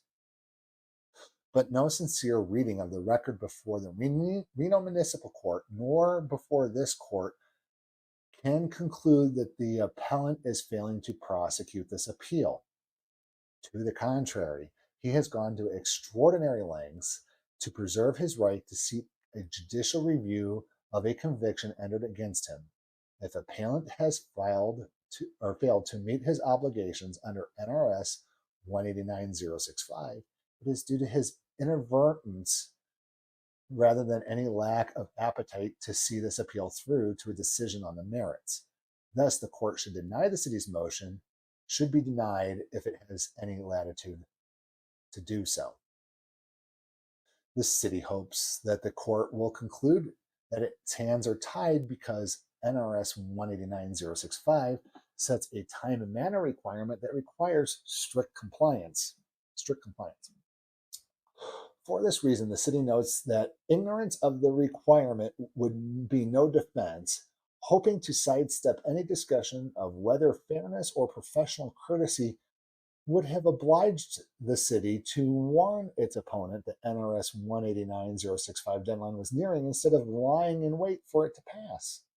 Similarly, the city waves away any legal effect that its own stipulation to extend the briefing schedule might have had a vis-a-vis the NRS 189065 deadline, whether on tolling principles or on the grounds of unfair surprise. So basically what he's saying is, you guys brought this out of left field. You never warned us. You never reached out to us. You never said, hey, by the way, you got about 30 days. You know,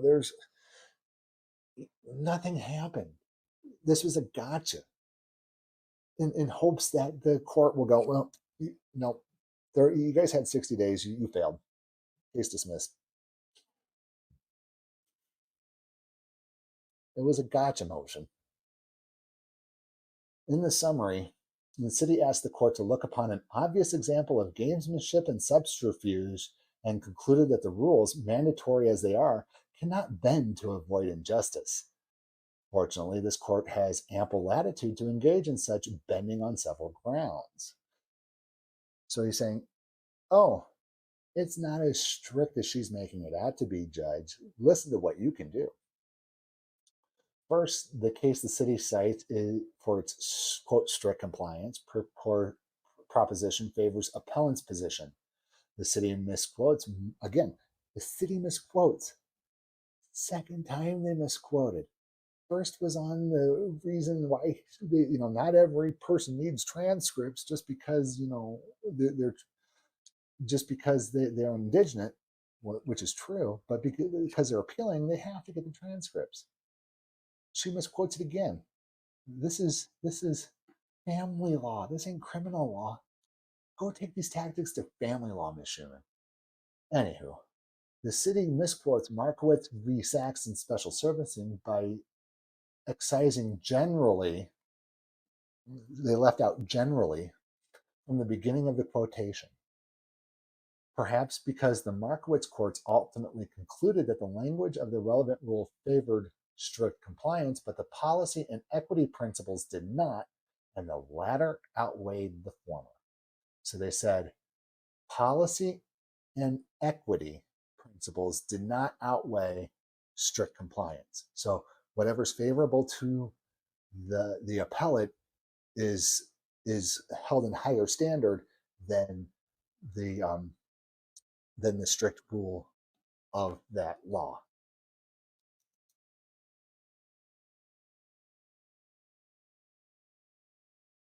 Okay. Where was I at? The policy. To determine if the rule's provisions require strict substantial compliance, this court looks to the rule's language, and we also consider policy and equity principles. These principles favoring appellant's appeal for a resolution on merits, and this court should do so unless it concludes that it cannot. He goes on to say, Markowitz is one of the numerous Nevada cases parsing the meaning of shall, which is generally regarded as mandatory language.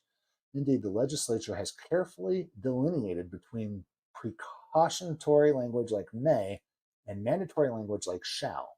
Standing between these two extremes is must, which establishes a requirement without prohibiting the court exercising discretion to finesse that requirement. Although appellant has not reviewed the legislative history of change, he contends that it is precisely this distinction between must and shall that the legislature likely had in mind when it revised NRS 189-065. The statute has only been revised once since its inception in 1965, and it was to replace the words shall with must and trial with hearing. There would have been no reason to make this change if there were not daylight between shall and must. An appellant contends that the daylight in question is precisely the difference between concrete requirement that an ordinary ought to be satisfied and unyielding mechanical command that cannot be deviated from or varied from. And a lot of things saying, between shall and must, can and can't, this and that. Basically, he's saying that the court does have room in this and doesn't have to strictly comply. Finally, NRS 189-065 is operationalized by Nevada. What was that again? Nevada.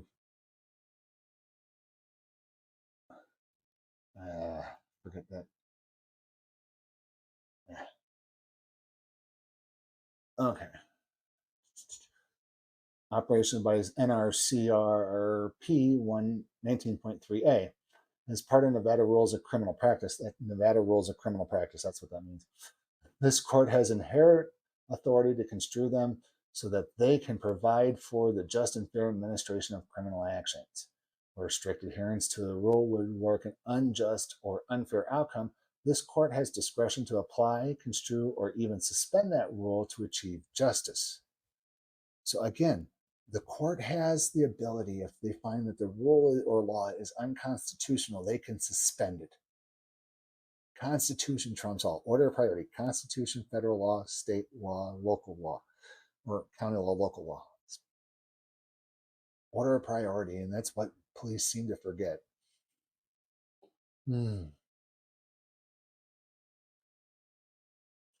And it should do so here with regards to the Nevada Rules of Criminal Procedure Practice 19.3A and NRS 189-065.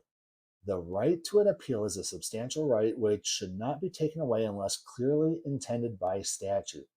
Any doubt about the construction of statutes regulating the right of an appeal should be resolved in favor of allowing an appeal. The city asked this court to snuff out an appellate's appeal on a technicality, even though appellant has consistently shown a dogged desire to have his conviction reviewed on its merits. This court should protect that substantial right and deny the city's motion. And it should. Conclusion: for the foregoing reasons, this court should deny the city's motion to dismiss the appellant's appeal on the most technical of grounds.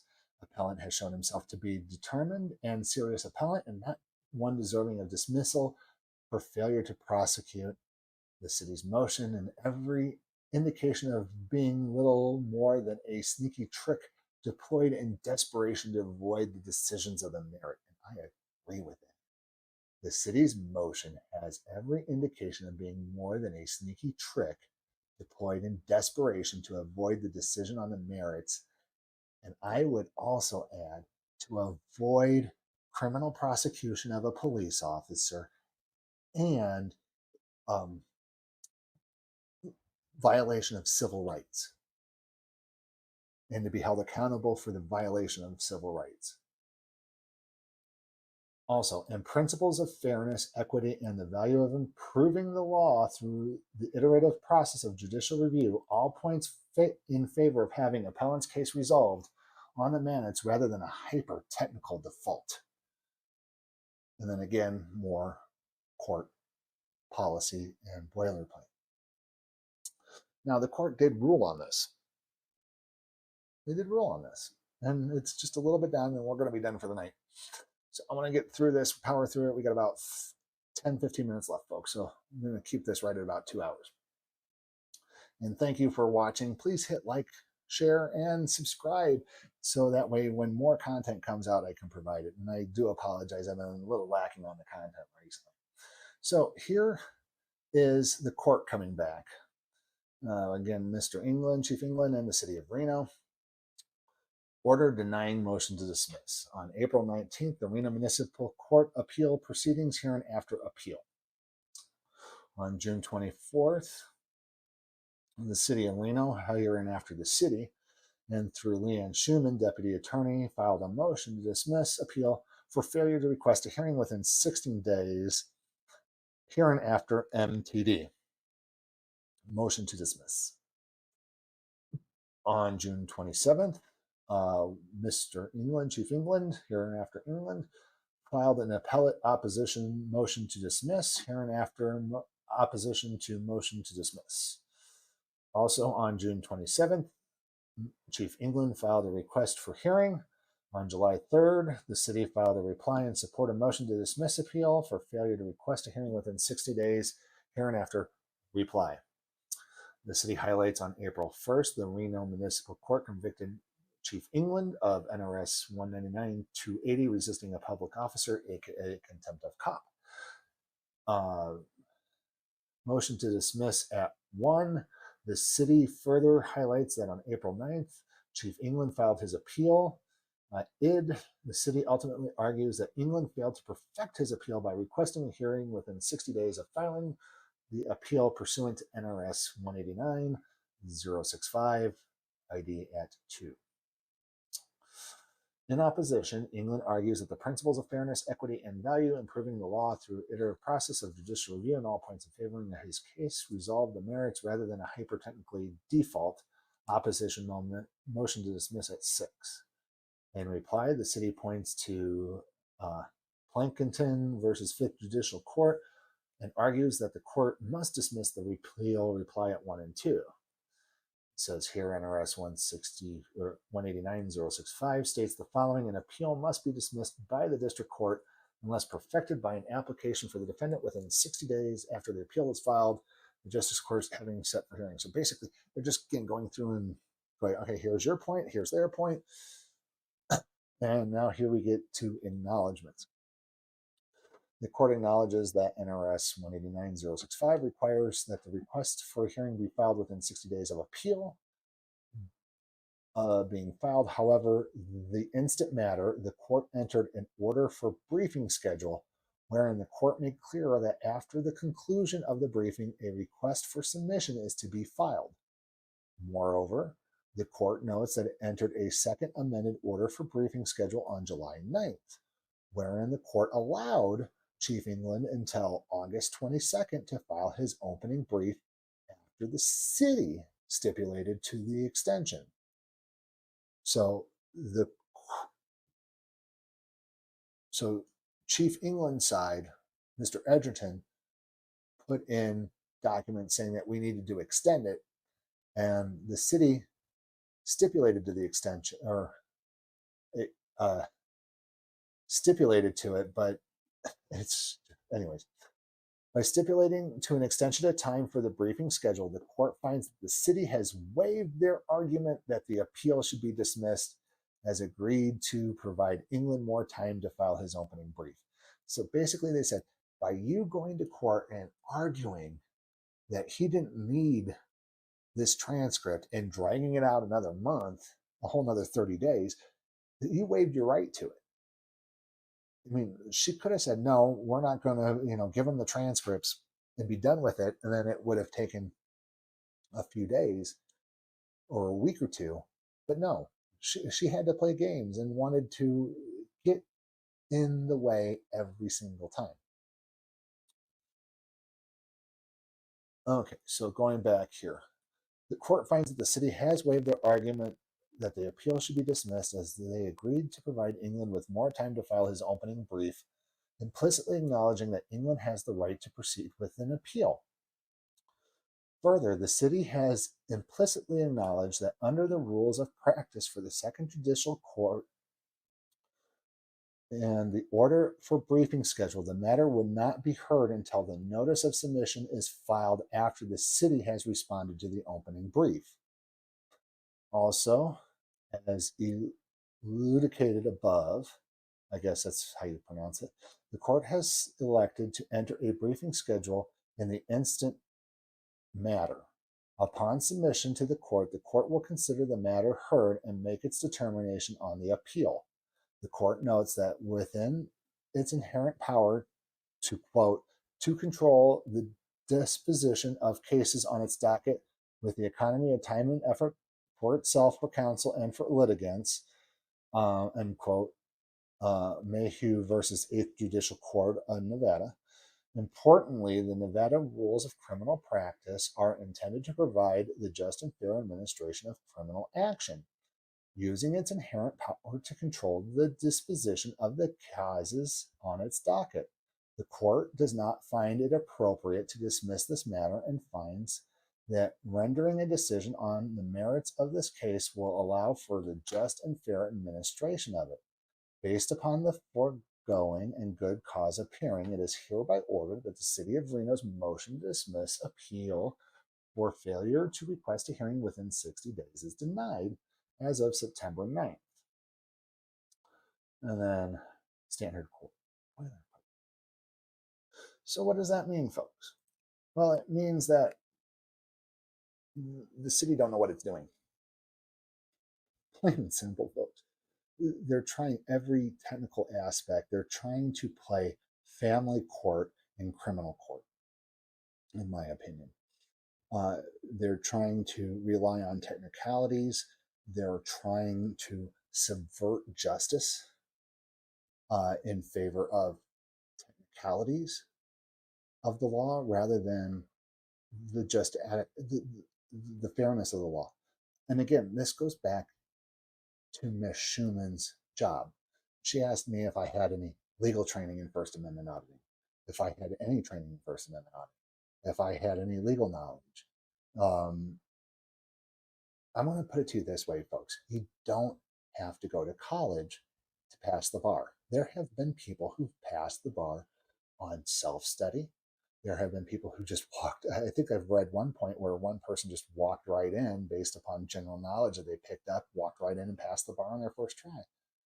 There are some people who have failed the bar 10 times over, and then on the 11th try, they passed the bar, and they're shitty lawyers. I don't know about Ms. Schumann. I haven't researched any of her information. I'm afraid to, almost, because, you know, her question if I liked Tony the Tyrant, you know, but filing these petty motions to prevent somebody from getting transcripts just because you don't like the way that a person runs his life over their indigent status is not protecting one's constitutional rights that you signed off for when you took the job. Prosecuting somebody maliciously by trying to take away their appeal based on a technicality that you caused is not the right way to do things either. So, folks, let me pull this up here again. And we've shown this on live stream before, but here is Miss Schumann's AVO, you want to call it. She's licensed for 12 years. She's a 2012 is when she, and she's a child custody attorney in Yerington.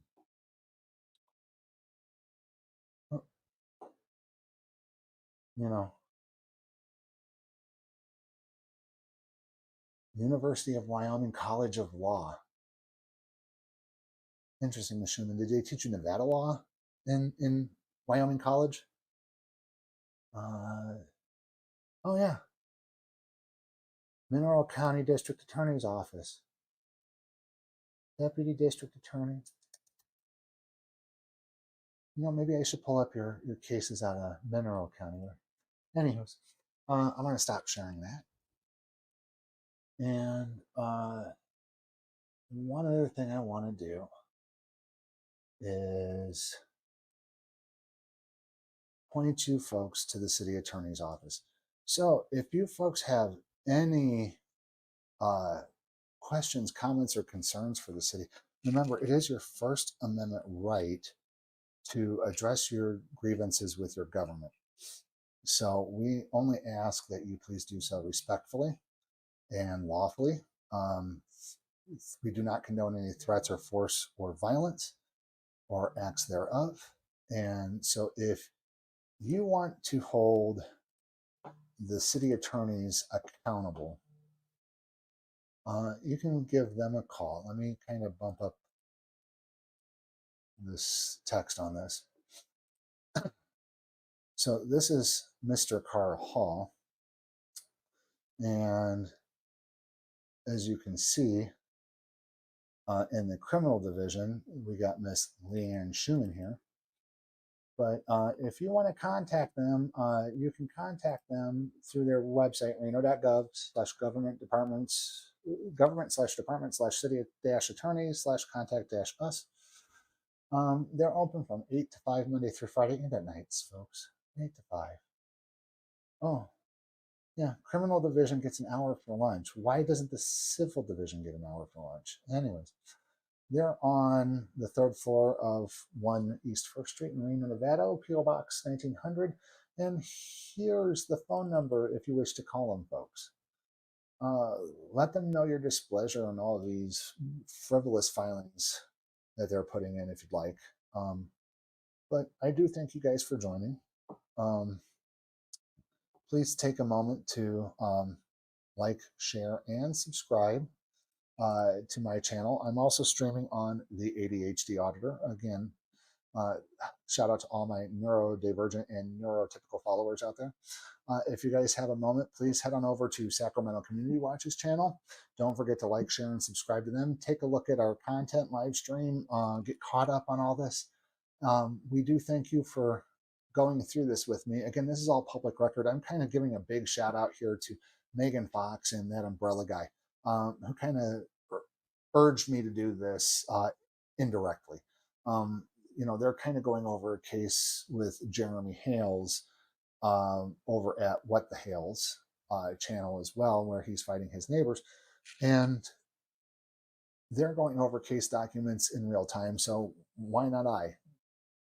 So as more case content falls in, I'll be doing more live streams. When I get that court audio back, we'll go over this again and we'll put the court audio in there. We'll kind of go a little bit faster next time. But I do thank you for joining us. Thank you for watching, and stay safe out there and know your rights and know the law, folks. Good night.